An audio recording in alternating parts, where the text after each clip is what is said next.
నాని చెప్పండి. ఎట్లా ఉన్నావు? అవునా! ఎట్లన్నా బాగున్నా అంటే రోజు ఒక్కసారన్నా నువ్వు ఎట్లా ఉన్నావు అని నన్ను అడగవు ఎందుకని నువ్వు? హ్మ్.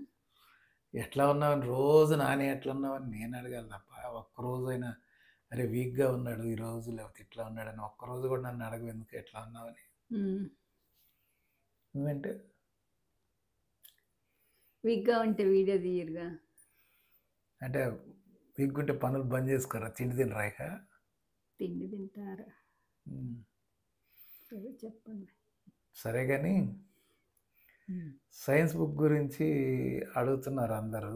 ఆ బుక్‌ని నిజాయితీగా కంప్లీట్ చేద్దామా? లేతే దాన్ని వదిలేసి మాట్లాడదామా? బుక్ లేదు ఏం లేదు చెప్పండి. బుక్ లేదు ఏం లేదంటే దాన్ని పక్కన పెట్టినట్టే. సరే నిన్ను పెళ్లి దగ్గర నుంచి మొదలు పెడదాం అనుకున్నాం కదా! మన పెళ్లి దగ్గర నుంచి. హ్మ్. ఆ! హ్మ్. నువ్వు నీరసంగా అంటే నాకు ఇష్టం లేదేమో అనిపిస్తుంది. ఇప్పుడు పెళ్లి దగ్గర నుంచి మొదలుపెట్టే ముందు దానికి రిలేటెడ్‌గా కొన్ని అంతర్గతంగా అంటే నీ మనసులో నుంచి విషయాల్ని బయటికి రప్పించేటట్టు మాట్లాడాలా? లేకపోతే నువ్వే మనసులోంచి మాట్లాడతావా? జనరల్‌గా అడుగుతున్నాను. అంటే కొన్ని విషయాలు మనసు అంతర్గతంగా అవన్నీ ఉంటాయి గదా! నువ్వే అవన్నీ ఓపెన్‌గా మాట్లాడతావా? నిన్ను రప్పించుకోవటానికి ఆ విషయాలను బయటికి రప్పించడానికి ఎట్లా మాట్లాడాలో అట్లా మాట్లాడమంటావా? మాట్లాడండి. నీకేం అభ్యంతరం లేదు. హ్మ్. ఓకే. రైట్. థాంక్ యూ ఈ మాట అన్నందుకు. ఎందుకంటే ఇది అవసరం. నేనైనా సరే. కొన్ని విషయాలు మాట్లాడుతున్నప్పుడు అన్నీ మనమే చెప్పాలంటే ఆ సమయానికి ఆహ్, గుర్తు రాకపోవచ్చు. లేకపోతే అసలు చెప్పలేకపోవచ్చు. బాగా అన్నావు ఈ మాట నచ్చింది నాకు. సరే ఇప్పుడు నువ్వు చెప్పు. నీకిప్పుడు నాలుగో దశ, మూడో దశ అంటే చిన్నప్పుడు స్కూలుకెళ్ళి పెళ్ళయ్యి ఇప్పుడు అత్త, మనవరాలు ఇన్నయ్యావు. నాయనమ్మని. నాయనమ్మ. నాయనమ్మ. అంటే కరెక్ట్. నాయనమ్మ. నీ మెదడు బాగుంటదే కానీ వాడట్లేదు. మార్నింగ్ అదే పొద్దున్న గౌతమ్ చెప్తుంటే కూడా ఏదో సూర్యుడో ఏదో అన్నావు. ఏమన్నావది? సూర్యుడా? భూమో ఏదో అన్నావు మధ్యలో అందుకని మీ ఇద్దరు మాట్లాడుకుంటే వాడు ఆ పాట గురించి ఎక్స్‌ప్లెయిన్ చేస్తున్నప్పుడు చెప్పిందనిపించింది. మెదడు వాడవా? లేకపోతే మెదడు పని చేయదా నీకు అన్ని సందర్భాల్లో? అంటే లోపల తెలిచున్న విషయాలు గూడా ఎందుకు చెప్పవు నువ్వు? నేను లోపల లోపలే అనుకుంటా అంతే. దానివల్ల ప్రయోజనం ఏంటి? నీకు ఉదాహరణ చెప్తా. అంటే పేరు వద్దనుకున్నాం కాబట్టి పేరు చెప్పకుండా చెప్తాను. ఒకాయన నాకు బాగా తెలిసినాయనున్నాడు. వాళ్ళ మదర్‌కి పెన్షను, ఫాదర్‌కి పెన్షను. ఆయనకి జాబు.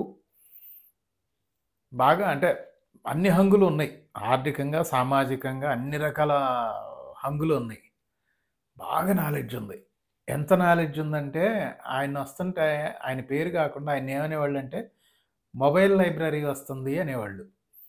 ఎందుకు ఆ మాట అనేవాళ్ళంటే, ఆయన నడుచుకుంటూ గూడా లైబ్రరీ ఆయన దగ్గర అంత నాలెడ్జుందని.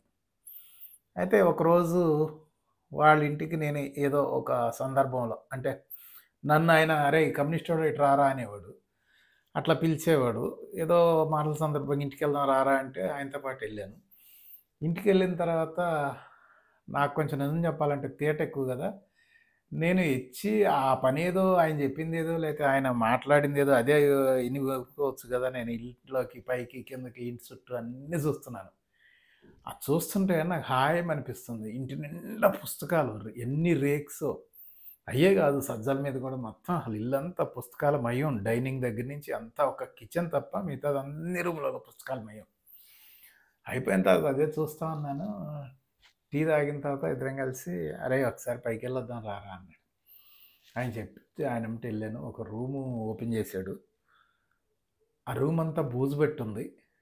ఆ రూమ్ నిండా పుస్తకాలు, పేపర్లు, మ్యాగజైన్స్ అన్నీ పడేసున్నాయి. అది ఎంత పెద్ద రూమంటే దాదాపు ఒక 1000 గజాల్లో ఇల్లనుకుంటా అది. 1000 గజాల్లో. 1000 గజాల్లో ఇల్లు. 1000 గజాల్లో ఇల్లు. ఓ పక్కనేమో ఖాళీ పెట్టుకున్నాడు. ముందొక గార్డెను, లెఫ్ట్‌లో ఒక గార్డెను. నేననుకుంటా వాస్తు ప్రకారం ఓ పక్కనే తక్కువ పెట్టుకున్నాడేమో. మిగతాది మెట్లెక్కిన తర్వాత ఆ ముందు పక్క బాల్కనీనే అంటే మనం కూర్చునే బాల్కనీనే నేననుకుంటా 12 బై ఆ బిల్డింగ్ ఒక 12 ఫీట్ల వెడల్పుతోని బిల్డింగ్ ఎంత పొడుగుందో అంతుంది. ఆ కుర్చీలేసుకొని కూర్చునేది. 10 గజాలు కాకపోయినా 800 తక్కువ లేకుండా ఉంటది. పెద్ద రూము. రేకుల రూమ్ పైనున్నది. బూజు పట్టి ఆ లోపలికి వెళ్ళంగానే అవన్నీ చూడంగానే అంటే ఇందాక చెప్పా గదా! నేను కొంచెం తేట ఎక్కువ నాకని. ఎళ్ళేసి సార్ ఇన్ని బుక్స్ ఉన్నాయి గదా! ఇవన్నీ ఉన్నాయి. ఇన్ని పెట్టుకున్నారు ఈ రూమ్‌లో శుభ్రంగా అమ్మేసుకోవచ్చు కదా! లారీలు లారీలు బుక్స్ ఉన్నాయి. ఏం చేసుకుంటారు సార్ అన్నా. ఇక నన్ను తిట్టాడు చూడు. ఇక నిజంగా చెప్తున్నా నేను. ఆ రోజు ఆయన తిట్టిన తిట్టులు ఎంత పొలైట్‌గా ఎన్ని తిట్లు తిట్టాడంటే అన్ని తిట్టాడు. కిందకి వచ్చిన తర్వాత అన్నాడు, "ఒరేయ్! నీకు కుక్క బుద్ధి పోనిచ్చుకోవురా నువ్వు. పుస్తకాలు అమ్ముకోవడం ఏంట్రా? పుస్తకాల్లో నుంచే మనకు నాలెడ్జ్ వస్తది. ఆ నాలెడ్జే గదా మనం నేర్చుకున్నది." ఆహ్, ఇక అంత బాధలో, అంత కోపంలో ఆయన అన్నప్పుడు కూడా నేను ఒక మాట అడిగాను. "సార్ మీకు నాలెడ్జ్ ఉన్నమాట వాస్తవం. నేను ఒప్పుకుంటాను. కానీ ఇప్పుడు మీకు" అని ఆపేస్తే, "చెప్పరా చెప్పు ఏం చెప్పదలుచుకున్నావో చెప్పు" అన్నాడు. "పిల్లలు లేరుగా సార్ మీకు.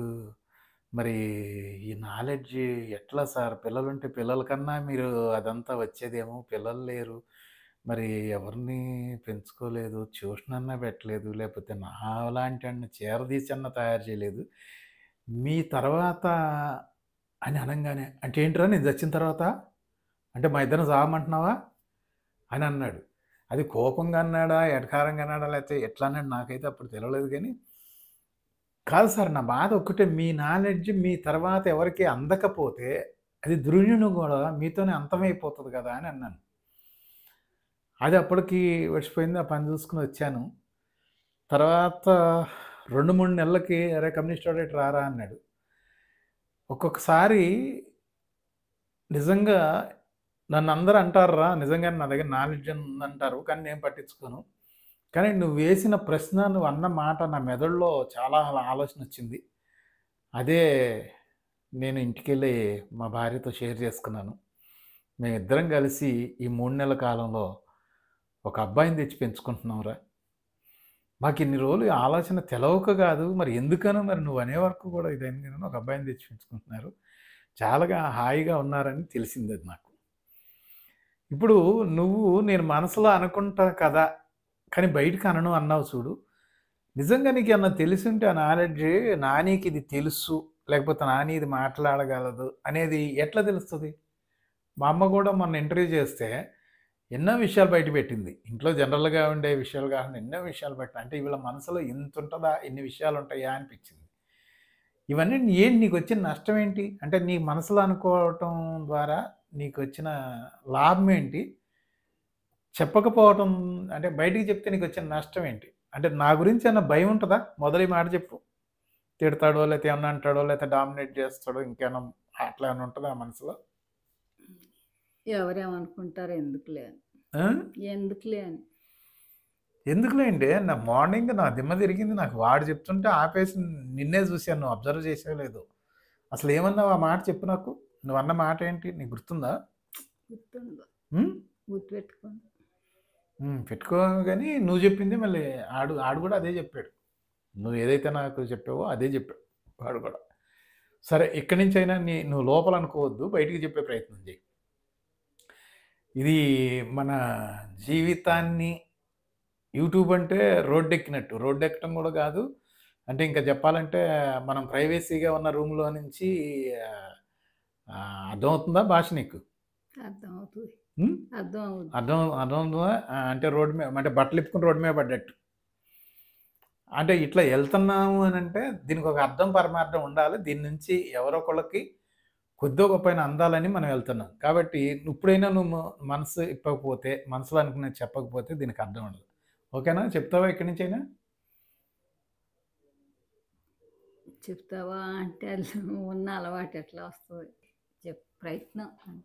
అంటే ఇక అది అలవాటు ఎట్లా చెప్తావా అంటే చెప్తాను అని ఇప్పుడిప్పుడని నేను చెప్పలేను గదా! ఎన్ని రోజులు దాసుకుంటావు? మనసులో అది నీకు భారం అనిపియదా? అది మంచి మాటైనా, చెడ్డ మాటైనా ఏదైనా ఒక లోపల భావమో, ఉద్రేకం ఏదైనా కలిగిందనుకో అది వ్యక్తం చేస్తేనే కదా!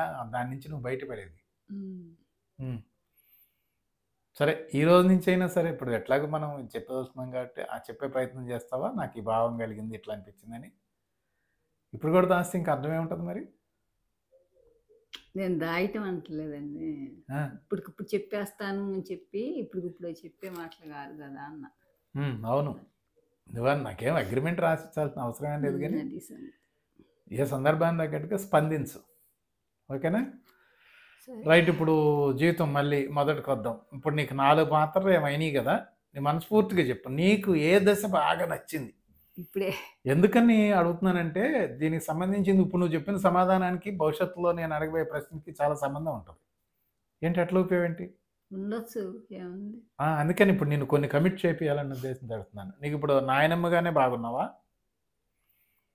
చిన్నప్పుడు హ్మ్. ఫస్ట్ అట్లా చెప్పు. పెళ్ళయ్యే వరకు. పెళ్ళయ్యే వరకు ఉన్న జీవితం బాగుంది. హ్మ్. ఓకే. నైస్. నైస్. సెకండ్ ఆర్డర్‌లో? ఇప్పుడుది. ఇప్పుడు అంటే దీంట్లో 2 ఉన్నాయిగా. నువ్వు అత్తగా లాస్ట్ ఇప్పుడు ప్రస్తుతం నడిచేది. 2గా నాయనమ్మగా. అంటే అత్తగా కూడా ఉన్నావు గదా! ఇంకా అంటే చాలా పాతగా అయిపోతేనేమో అత్త పాత్ర తీసేయొచ్చు. అంటే మొన్నే గదా! అందుకని నేను అంటున్నా. అత్తగాను ఉన్నావు, నాయనమ్మగాను ఉన్నావు. హ్మ్.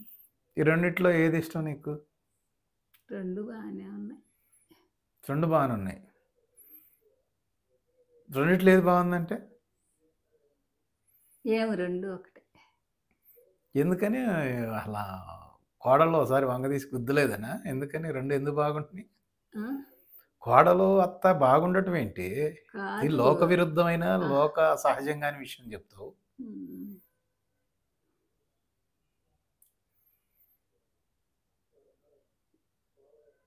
కోడల వలన నాకు ఇబ్బంది లేదు. హ్మ్. మనవరాల వలన సంతోషం. హ్మ్. ఏది ఇంక మీరు చెప్పండి. నేను చెప్పిన దానికి మీరు సమాధానం చెప్పండి. నా ప్రశ్న ఇయ్యి నేను చెప్తా. ప్రశ్న ఇయ్యకుండా నేనేం చెప్పను? ఇప్పుడు మీరు నాకేసిన ప్రశ్నకి సమాధానం నేను చెప్పిన సమాధానాన్ని బట్టి మీరు అంటే నేనెందుకేసానంటే, లోకంలో అత్తా, కోడలు అంటే ఇద్దరు భిన్న ధృవాలనే అభిప్రాయం బలపడి అట్లాగే ఎదుగుతున్నారనేది. కావచ్చు. కాకపోతే హ్మ్. చిన్న కోడల గురించి అంటే నేను అంత తెలీదు. వెళ్ళలేదు, చూడలేదు కాబట్టి చెప్పలేను. హ్మ్. పెద్ద కోడలంటే ఉంటున్నాను కాబట్టి చెప్పగలుగుతున్నా. హ్మ్. ఇప్పుడు అత్త అంటే చిన్న కోడల విషయంలో ఇంక చెప్పలేను. ఇంకా అంటే అత్త పాత్ర విషయంలో చిన్న కోడళ్ళ ఇంకా నాకు పూర్తిగా అర్థం కావాలంటున్నావా? ఏమంటున్నావు? అసలు నువ్వు కలిసిందే స్టడీ లేదు గదా! చేయలేదంటున్నావా? కలిసిందే లేదు గదా! నాకంత అవగాహన లేదు. హ్మ్. అది. పెళ్ళయింది. వాళ్ళెళ్లారు. వాళ్ళతో పాటు వెళ్ళటానికి అప్పుడు నేను సిక్కయ్యాను. హ్మ్. ఇక అంతే ఏమో అట్లా ఒక దగ్గర కలిసి ఉంటే హ్మ్. బయటికి తెలుస్తాయి ఎంతో కొంత. ఏదో చుట్టం చుట్టూ ఒకరోజు వచ్చి ఎళ్ళే దాంట్లో బయట పడరు. అని నేను అనుకుంటున్నా బయటికి తెలియవేమో అని. 4 రోజులు ఉంటే తెలుస్తది గానీ ఓకే. వాళ్ళతో పాటు అంటే దైనందిన కార్యక్రమాల్లో వాళ్ళతో పాటు జీవిస్తుంటే విషయాలు తెలుస్తాయి అని అంటావు. అంతేనా? వాళ్ళతో కలవగలుగుతామా? వాళ్ళతో ఏమన్నా ఉందా? వాళ్ళు మనకు అనుకూలమా? మనం వాళ్ళకి అనుకూలమా అనేది. ఓకే. రైట్. అంటే అని నేను చెప్పలేను. పెద్ద కోడల్ని సర్టిఫై చేసావా అయితే నువ్వు? పూర్తిగా. ఉన్నాను గాబట్టి చెప్పగలుగుతా. చెప్పగలుగుతా అంటే 2 చెప్పొచ్చు. చెడు చెప్పొచ్చు, మంచి చెప్పొచ్చు. మంచిగా చెప్తావా? చెడు చెప్తావా? లేకపోతే న్యూట్రల్‌గా ఉంటావా? ఏదో ఒకటి. చెప్పొచ్చు అనే దాంట్లో 2 ఉన్నాయి కదా! చెడ్డది, ఇప్పుడు కాదు మంచిది. ఇప్పుడు చెప్పుకుంటారు గదా! ఇవాళ ఇట్లున్నారు పిల్లలు, ఇట్లున్నారు, అట్లున్నారని బయట వింటాం గదా! హ్మ్. ఇన్న దాంట్లో నేను నా పెద్ద కోడలికి 80%, 85% ఏస్తా మార్క్. పోనీ ఏం పిచ్చి మొఖందాన ఎడ్డిదానివా ఏంటి నువ్వు? ఎందుకు? అసలు నా పెళ్ళాంగా అట్టర్ ఫ్లాప్ అయిపోయావు నువ్వు. హ్మ్. 85 మార్క్స్ అంటే నా భార్య అంటే సక్రమంగా గెస్ చేయగలుగుతదని ఉండాలి గానీ 85 మార్క్స్ అంటే 60 ఇస్తేనే మేజరే. కావచ్చు. 85 ఇచ్చావంటే ఇక నువ్వు. అంటే మీరు ఆడోళ్ళు ఏం మాట్లాడుకుంటారో మీకు తెలీదుగా. అవును. అంత నాకు అంటే ఊరికే మీద మీదే గానీ అట్లా ఆ! నువ్వన్నట్టు తెలవదు. హ్మ్. అప్పుడు మామూలుగా మా కోడలు మీకు అయ్యేయో ఉంటాయి గదా! చెప్పుకునేయి, చూసుకుని. హ్మ్. ఆ లెక్క ప్రకారం 85. అంటే నువ్వు చెప్పేది ఎక్కడ నువ్వు చెప్పింది లెక్కలు గాదు. కాదే. నువ్వు చెప్పింది నాకేం అర్థమవుతుందంటే ఎవరో కోడలు అత్తను ఒక తన్ను తంతే నా ఒక కోడలు అంత కోడలే అనట్లేదు గాదు. కాబట్టి మంచిది. ఎవరిని ఒకటెమ్మటి ఇన్నా, ఎక్కడ ఇన్నా, ఏది చూసినా ఆ! సహజంగా. ఏమని? ఏయో ఎన్ని చెప్పేవి గాదుగా. ఓకే. అట్లా కాదులే మామూలుగా 85 ఇవ్వకూడదు. నువ్వు ఇప్పటికైనా తగ్గించుకో అంటున్నా. అంత ఇవ్వకూడదు. నిజంగానే చెప్తున్నాను నేను. కావచ్చు. అంత ఇవ్వకూడదు. ఎందుకంటే ఇంత జీవితం పెద్ద జీవితమే. ఇక్కడి కావచ్చు. నుంచి కూడా బోల్డ్ అంత ఉంది. 85 ఇస్తే నువ్వు ఇయటానికి ఏమున్నాయి అక్కడ? ఉండటానికి తనదనిందనుకో భవిష్యత్తులో. కరెక్టే. ఆ! ఇప్పుడు నేను ఇప్పుడు వీళ్ళ వీళ్ళ దగ్గరే ఉండాలని అట్లేం లేదు గదా! నాకిష్టం ఉంటే ఉంటా, ఇష్టం లేకపోతే ఎళ్ళిపోతా. ఏముంది దాంట్లో. మొగుడు అనంగానే నేనున్నంత వరకు నన్ను ఎళ్ళిపోతా, ఎళ్ళిపోతా అంటే మొగుడు ఉన్నానే నేను. వస్తారు మీరు కూడా నాతో పాటు నేనొస్తే. నువ్వు ఎటు పోతే అటే పోతానా? ఆ! ఎందుకని? నాకిష్టాలు లేవా? ఉండవు. ఉండవు గాదు. హ్మ్. హ్మ్. ఇప్పుడు నేను ఒక విషయంలో మీరన్నట్టు ఇప్పుడు ఎక్కువిచ్చావు జీవితం ఉందంటున్నారు గదా! అవును. నిజమే. ఆ విషయంలో ఆ! కరెక్టే. హ్మ్. ఇప్పుడు ఆ జీవితం ఉంది అనుకున్నప్పుడు, ఆ జీవితంలో నేనిచ్చిన మార్కులు ఎక్కువే అని హ్మ్. నేను ఇబ్బంది పడుతున్నాను అని నేను నోరు తెరిసినప్పుడు మీరు నాతోటొచ్చేస్తారు. మీరు నన్ను చూసుకుంటారు అని నమ్మకం. ఎళ్ళిపోతా అంటే అది. అంటే ఇప్పుడు నీ నోటి నుంచి 2 సర్టిఫై చేసేవే. ఒకటి పెద్ద కోడలు నేను తెలుసు కాబట్టి 85 మార్క్స్ పర్సెంటేజ్‌తో మంచిదన్నావు. మొగుడు కూడా మంచోడు అన్నావా? మళ్ళొకసారి చెప్పు. ఏమన్నావు? నాకు వినాలని ఉంది మళ్ళీ చెప్పు. నేను బాధపడుతుంటే. నేనొక బాలు ఆ! అటుదంతే ఇటు, ఇటుదంతే అటు ఇద్దరు తీసుకుంటారన్నా. ఏంటిది? అటుదంతే ఇటు, ఇటుదంతే అటు ఇద్దరు తీసుకుంటారు ఈ బాల్‌నన్నా. హ్మ్. హ్మ్. అంటే నువ్వు ఒక బాల్ లాంటి జీవితం నీది. హ్మ్. తన్నేది ఆళ్ళు. నేను కాదు కదా!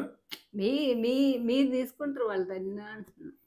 అంటే వాళ్ళు అటు ఇటు దంతా ఉంటే నేను మధ్యలో ఉండి నేను తీసుకుంటానా? హ్మ్. ఆ? హ్మ్. అంటే సేఫ్ షెల్టర్ అనమాట అయితే నీకు నేను. అవును మరి. నిజమే అంటున్నావా? నవ్వుతా గాదు. మరి నా గురించి ఏంటి నాని? నాకెవరు షేపు? నే ఆ! హ్మ్. మీకు మీ పిల్లలే. కానీ నిన్ను దంతా ఉంటే వాళ్ళు నిన్ను దన్నాక నాకెట్టా షెల్టర్ అవుతారే? అటు ఇటు దన్నితే.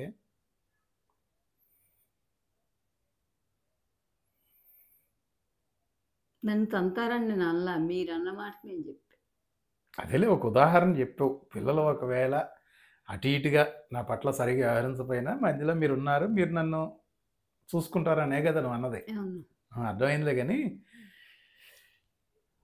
కుటుంబం గాని, మనిషి గాని స్వేచ్ఛగా జీవిస్తేనేమా? స్వేచ్ఛగా జీవిస్తేనేమా? లేకపోతే కొన్ని పరిమితులు, విధి విధానాలకు లోబడి జీవిస్తేనేమా? అది వ్యక్తి గావచ్చు, కుటుంబం గావచ్చు, సమాజం గావచ్చు. హ్మ్.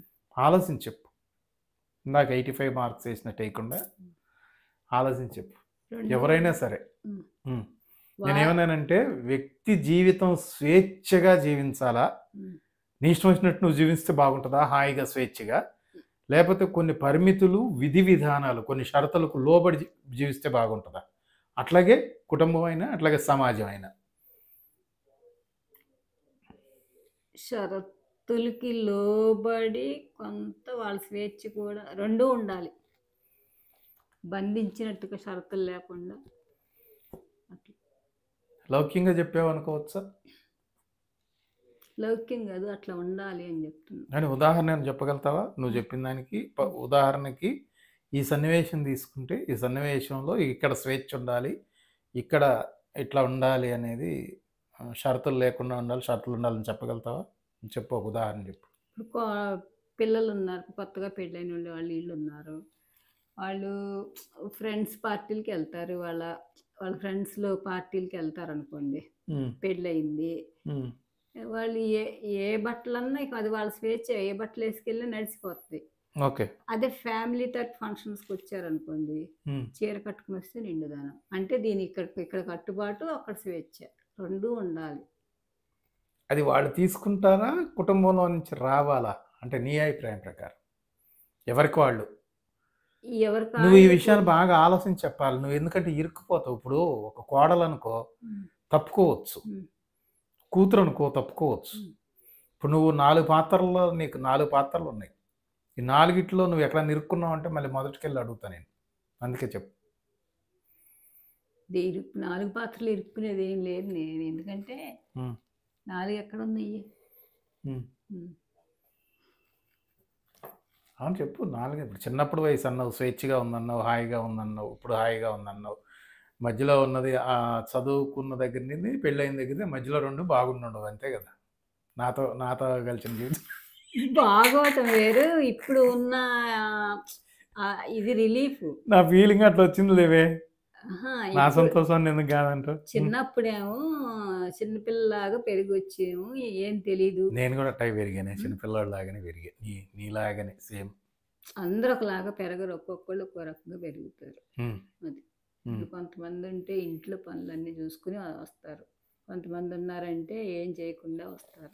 నేనైతే అది పనులు చేశాను అయితే అదే. కరెక్ట్.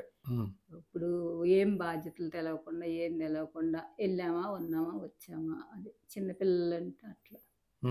అందరూ ఒక రకంగా పెరగరులే గానీ ఇప్పుడంటే ఇక రిలీఫ్ ఏముంది. ఇప్పుడు నేను వండి పెట్టాలి, నేనే చెయ్యాలి. వాళ్ళు బాధ్యత తీసుకోవచ్చు, చెయ్యొచ్చు, తప్పు లేదు. కానీ ఒక కండిషన్ లాగా ఉండదు కదా. అంటే రిలీఫే బరువులాగా కదా. ఉండదు. ఆ! అంటే పని వేరు, బాధ్యత వేరు అని అంటావు. పనేమో బరువు లేనిది, బాధ్యత ఏమో బరువైంది. అంతేనా? వివరంగా చెప్పాలంటే ఇప్పుడు నీకు బాధ్యత అనేది లేదు, పని ఎక్కువ బాధ్యత చేసినా లేదు అంటే అదే ఇప్పుడు బాధ్యత తీసుకోవాల్సిన అవసరం కూడా లేదు ఈ వయసులో. ఎందుకంటే వాళ్ళకి వాళ్ళుగా ఉండగలుగుతారు. వాళ్ళ బాధ్యతలు వాళ్ళు తెలుసుకోగలిగినట్టుగా మీరు పెంచారు కాబట్టి ఇప్పుడు నేను రిలీఫ్ ఉన్నానేమో అని నా ఫీలింగ్. బా మళ్ళీ ఒక వజ్రాయుధాన్ని ఇచ్చేవే నా చేతికి. Okay, nice, thank you. ఇప్పుడు స్వేచ్ఛ గురించి మళ్ళీ ఒకసారి చెప్పు, క్లోజ్ చేద్దాం ఈరోజు. స్వేచ్ఛ అంటే ఈ స్వేచ్ఛ అనే పదానికి నువ్వేం చెప్పావంటే కొన్ని సందర్భాల్లో స్వేచ్ఛగా ఉండాలి, కొన్ని సందర్భాల్లో ఉండకూడదు అన్నావు. ఇప్పుడు నేనేం చెప్తానంటే, నా తరఫున నా అభిప్రాయం వ్యక్తిగతంగా నేనేం చెప్తానంటే, విధి విధానాలకు లోబడే ఉండాలి. వ్యక్తిగతమైనా సరే, అది సమాజమైనా సరే, కుటుంబం అయినా సరే, షరతులకు లోబడి పనిచేస్తే ఆ చేరుకోవాల్సిన లక్ష్యాన్ని ఈజీగాను చేరుకోవచ్చు అని నా అభిప్రాయం. షరతులు లేవనుకో, మనకు విచ్చలవిడి అని ఒక పదం వాడతాం. అది దాంట్లోకి దారితీసే అవకాశం లేదా షరతులకు లోబడినప్పుడు? విచ్చలవి షరతులు అంటే ఇప్పుడు వాళ్ళు ఉన్న స్టేజ్‌లో వాళ్ళ బాధ్యత వరకు వాళ్ళు షరతులతోనే ఉంటారు. ఎంజాయ్‌మెంట్ ఇట్లా జనరల్‌గా ఇప్పుడు దూరం వెళ్తారు ట్రైన్‌లో. ఫ్రీగా, కంఫర్ట్‌గా ఉండే బట్టలే యేసుకుంటూ అది విచ్చలవిడితనం కాదుగా. అది షరతు కూడా కాదు. మరి నేను చెప్పటం నాకు రావట్లేదులే. అంటే రావటం అంటే నువ్వేం చేస్తున్నావు అంటే, మన పిల్లలను దృష్టిలో పెట్టుకున్నావు, నీ చుట్టూ ఉన్న 1, 2 దాన్ని అంతే దృష్టిలో మరి పెట్టుకునే నాకు తెలీదు చెప్తున్నావు. మరి మామూలుగా వేరే ప్రపంచం నేను అడిగేది ఏంటంటే, ప్రపంచం నాకు ఓవరాల్గా తెలీదు. నాకు ప్రపంచం తెలిసిన ఉంటుంది. ప్రపంచం ఇదే కాబట్టి నేను ఇదే మాట్లాడతాను. సరే, నువ్వు ఒకదాని మీదే నిలబడి ఉన్నావు. కొన్ని సందర్భాల్లో స్వేచ్ఛగా ఉండాలి, కొన్ని సందర్భాల్లో ఫ్రీగా ఉండాలి. దీనికే కట్టుబడి ఉన్నావు, ఇదే తెలుసు నీకు అంటున్నావు. ఓకేనా? ఇప్పుడు నేను ఒకటి చెప్పి క్లోజ్ చేస్తాను. ఇప్పుడు ఒక మిలిటరీలో జాయిన్ అవుతారు కదా అని, అంతవరకు అయితే నోటీస్ ఉంది నీకు. జాయిన్ అయ్యేటప్పుడు వాళ్ళు కొన్ని కండిషన్స్ పెట్టి, ఆ కండిషన్స్కి లోబడి తీసుకుంటారా, లేకపోతే నీ ఇష్టం నువ్వు ఎట్లన్నారా మేము తీసుకుంటామంటారా? అది కండిషన్‌కి లోబడే. అంటే ఈ షరతులు ఉన్నాయి, దీనికి అన్ని ఎలిజిబిలిటీ ఉంటేనే, ఇట్లుంటేనే తీసుకుంటాం అంటారు. వచ్చిన తర్వాత మళ్ళీ నీకు ఈ ట్రైనింగ్ ఉంటుంది, చాలా కఠినంగా ఉంటుందో లేకపోతే ఇట్లా ఉంటుందో, మేము చెప్పింది చేయాలని వాటన్నిటికీ వాడు ఇంటేనే ఉంచుకుంటారా, లేకపోతే ఉంచుకుంటారా?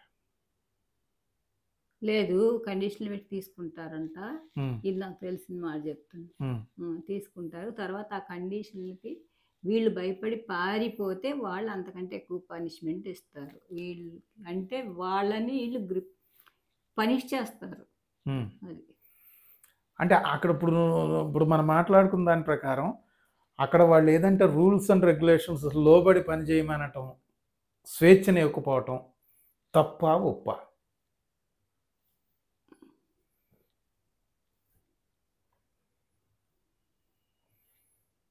ఇప్పుడు నువ్వు చెప్పిన ఒప్ప అంటే అది దేశం కోసం కాబట్టి, అంటే ఇది కుటుంబం కోసం అంటారేమో అట్లా పోలిస్తే. ఏమంటాను నువ్వు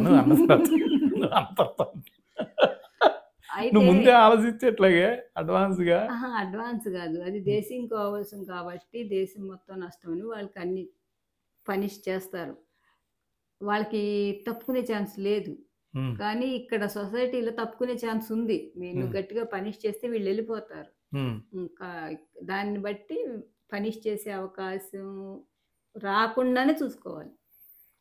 అంటే నువ్వు అన్నది కొంచెం ఇప్పుడు డైల్యూట్ అయిపోయింది. ఇందాక నువ్వు అన్నమాట డైల్యూట్ అయింది. ఇప్పుడు సరే నేను ఇప్పుడు తెలుస్తుంది అయిందో లేదో. ఇప్పుడు మిలిటరీ అనేది ఒక అబ్బాయి కుటుంబం అనుకో. మిలిటరీ అనేది పనిష్ చేసే అవకాశం వాళ్ళకి ఉంది. వీళ్ళకి తప్పుకునే ఛాన్స్ లేదు. ఎప్పుడు పనిష్ చేస్తారు? వాళ్ళు వీళ్ళకి చెప్పింది చెప్పినట్టు చేయకపోతే పనిష్ చేస్తారు. చేయలేని అంతేనా? స్థితిలో ఊరికే చేయలేని స్థితిలో ఉంటే అంటే చేయలేని స్థితి అంటే వాడి మానసిక స్థితి వాడికి ఏదో ఇదేలే అసలు తీసుకోరుగా. ఇప్పుడు ముందే తీసుకున్న ఎలిజిబిలిటీ టెస్ట్ అనేది ఉంటుందిగా. ఉమ్, దాంట్లో అన్నీ బాగుంటేనేగా. ఉమ్, దాంట్లో వాళ్ళు కూడా బాగపోతే ఈ గోలు తీసుకో హాస్పిటల్కి లేదో దానికి సంబంధించి అన్నీ ఇస్తారు కదా, అన్నీ ఉంటాయి కదా. కేవలం వాళ్ళు చెప్పిన దానికి ఆ పని చేయమని చేయాలి, కాఫీ చేయమని చేయాలి, రోడ్డు వెంట ఓడవాలి, లేకపోతే ఆ మిలిటరీ ట్యాంక్ అంటే ఎక్కాలి, కాల్చమంటే కాల్చాలి, అయ్యే కదా ఉమ్, రూల్స్ అంటే. ఇప్పుడు చెప్పు, అట్లా అది అత్తగారిల్లు అనుకో, ఉమ్, ఇది అమ్మాయి వాళ్ళు అనుకో, ఉమ్, ఇట్లా పోల్చొచ్చా నీ దృష్టిలో? పోల్చండి చెప్తా. అండ్ ఇందాక మళ్ళీ కుటుంబం అంటావేమో. అదే చెప్తా. ఇప్పుడు ఇందాక నువ్వు మాట అన్నావు, అంటే చెప్పడానికి నువ్వేమన్నావు అంటే, ఇక్కడైతే కనుక వీళ్ళు ఆ స్వేచ్ఛను కనుక ఇగిపోతే పారిపోయే అవకాశమో లేకపోతే వెళ్ళిపోయే అవకాశమో ఉంటుంది అని అన్నావు. ఉమ్, ఎవరు కుటుంబ సభ్యులు ఉమ్, అట్లా వెళ్ళిపోతే ఆ కుటుంబం ఇబ్బంది కలుగుతుంది కాబట్టి ఉమ్, కొంచెం జాగ్రత్తగా డీల్ చేయాలన్నావు, ఏదో అన్నావు. ఉమ్. జాగ్రత్త డీల్ చేయాలన్నావా లేకపోతే అవగాహనతో వెళ్ళాలన్నావా? ఏమన్నావు? ఏములే నాకు అన్న మాటలు గుర్తుంది. ఏదో ఒకటిలే, అంటే కొద్దిగా దానికి రిలేటెడ్గా అట్లా అన్నావు. ఇప్పుడు లక్ష్యాన్ని ఛేదించాలంటే ఆ ప్రయాణం కరెక్టా, లేకపోతే నువ్వన్నట్టుగా కొంత అటు ఇటు ఉండి ప్రయాణం చేయటం కరెక్టా? ఏది కరెక్ట్? నేను ఒకటి చెప్పనా? చెప్పు. అయితే ఉమ్, ఒకళ్ళు కోడల్ని తెచ్చుకున్నారు. తెచ్చుకున్నప్పుడు కోడల్ని పిలిచి ఉమ్, తెచ్చుకున్న తర్వాత ఉమ్, కోడల్ని పిలిచి, అమ్మ మేము నలుగురు ఇంట్లో కుటుంబ సభ్యులు, ఉమ్, నువ్వు మా కుటుంబంలోకి వచ్చావు, ఉమ్, మా నలుగురు దారిలోనే నువ్వు నడవాలి ఉమ్, అని చెప్పారు. ఉమ్, చెప్పిన తర్వాత అందరూ నడుస్తారు నడవరు, ఆ అమ్మాయి నడిచింది. ఉమ్, ఎంతకాలం నడిచింది ఆ అమ్మాయి అంటే, ఆ అమ్మాయి కొంత బాధ్యత తీసుకునే వరకు నడిచింది. ఉమ్, తర్వాత ఏమైంది అంటే, ఆ అమ్మాయి చేతిలోకి వీళ్ళందరూ వెళ్ళాల్సిన పరిస్థితి వచ్చింది. అంటే ఆ అమ్మాయి ఓపిక పట్టింది అప్పటి వరకు. ఉమ్, ఆ ఓపిక పట్టడం వలన అట్లా వచ్చింది. కాకపోతే వాళ్ళు రేపు అంత ఓపిక ఉండట్లా. ఖచ్చితంగా నువ్వు అది చెప్పింది. ఎన్నో ఏళ్ళు కూడా లేదు, సుమారు ఒక 5-6 ఏళ్ళకే ఆ అమ్మాయి చేతిలోకి తీసుకుంది. అంటే నువ్వు అన్నది ఏంటంటే అంటే బాధ్యతగా చూసిందే నేను ఇది ఉమ్, చూసింది. అంటే నువ్వు చెప్పింది ఏంటంటే అంత బాధ్యతను కనుక తీసుకోగలిగితే మొత్తం పూర్తి. బాధ్యత కాదు, ఓపిక ఆ పేరు పిచ్చి పేరు కాదు, ఓర్పు. ఓపిక. వాళ్ళు నలుగురు ఇంట్లో నలుగురికి 4 ఏది చెప్పినా చెయ్యాలి, నలుగురికి చేసుకురావాలి. ఓహో, ఓపిక. అంటే ఓపికగా పడుంది అంటావా? అయితే బాధ్యత కాదు, బాధ్యత తీసుకోలే, బాధ్యత బాధ్యతగా బాధ్యత ప్రవర్తించలే. ఇవ్వలా, ఉమ్, వాళ్ళు బాధ్యత ఇవ్వలా. తర్వాత మొత్తం బాధ్యత ఈ చేతిలోకి అంటే వచ్చేసి బానిసలాగా అనొచ్చా? బానిసలాగానే అప్పుడు. ఉమ్, కానీ తను ఉంది. బానిసలాగా అట్లా చెప్పారు, మా నలుగురికి ఏం కావాలో అది చూసుకుంటా ఉండు అంతవరకే. మేము నలుగురు చెప్పింది నువ్వు చెయ్యాలి, ఉమ్, అంతే. చేసుకుంటూ వెళ్ళింది ఒక 4-5 ఏళ్ళు. అంతే, ఎక్కువ ఏళ్ళు కూడా లేదు. ఇప్పుడు పరిస్థితి ఏంటి? 4-5 ఏళ్ళ తర్వాత ఆ అమ్మాయి ఆ అమ్మాయి చేతిలోకి వీళ్ళందరూ వెళ్ళేటట్టుగా తందే పై చేయి అన్నట్టు అయింది. ఎట్లా వచ్చింది ఆ స్థితి మరి? అది ఎట్లా ఆ బానిస దాంట్లో నుంచి బయటపడి కంప్లీట్ తన అండర్లోకి ఎట్లా వచ్చింది కుటుంబం? అది ఎట్లా వచ్చిందని నేను చెప్పలేను, నాకు తెలియదు. ఓకే, చూసిందే చెప్తుంది. సరే. ఆ పరిణామం నీకు మంచి పరిణామం అనిపించిందా, చెడ్డదనిపించిందా? అంత ఓపికగా ఉంటే అది ఆ అమ్మాయికి వచ్చింది, కానీ అందరికి అట్లా ఏం ఓపికగా అయితే ఉంది, అదైతే చూసాము. నీ ఒపీనియన్, నీ నోట్లో నుంచి జాలువారే మాటల కోసం నేను ఎదురు చూస్తున్నాను. నిన్ను ఎక్కడా ఇరికియొచ్చా? ఇప్పుడు నా భార్యగా ఏమండి ఇట్లా అన్నావు అనుకో, నేను దొరకను. దొరకదు చూద్దాం. ఇప్పుడు కేసు స్టార్ట్ అవ్వగానే ఎట్లా తెలుస్తుంది? రేపు క్లాస్ ఎగ్జామ్లో కదా బయటపడేది. సరే, నాకు ఒక మాట చెప్పు, క్లోజ్ చేద్దాం, లెంట్గా అవుతుంది. స్వేచ్ఛగా జీవించాలా, షరతులకు లోబడి జీవించాలా? అందరూ ప్రతిదానికి షరతులు, ఒక కుటుంబానికో దానికో షరతులు ఉంటాయి. షరతులకు లోబడి జీవించాలా, స్వేచ్ఛగా జీవించాలా? ఇందాక చెప్పే నేను రెండు ఉండాలి, అటు ఇటు సందర్భాన్ని బట్టి దాన్ని బట్టి వెళ్ళాలి. దాని మీద కట్టుబడి ఉంటావు చివరిదాకా. Okay, thank you Nani. కొంచెం లౌక్యం నానికి లౌక్యం గూడా తెలుసు అనేది నాకనిపిచ్చింది. ఇది లౌక్యమా? నిజమా? అనేది పోతూ పోతూ అంటే ఈ జర్నీ కొనసాగిస్తూ ఉన్నప్పుడు మళ్ళీ కొన్ని నాని నోటి నుంచి జాలువారే మాటలను పట్టుకుని ఆ ప్రశ్న వేసి అప్పుడు సమాధానం రాబట్టే ప్రయత్నం చేద్దాం. ధన్యవాదాలు మీకు. ధన్యవాదాలు.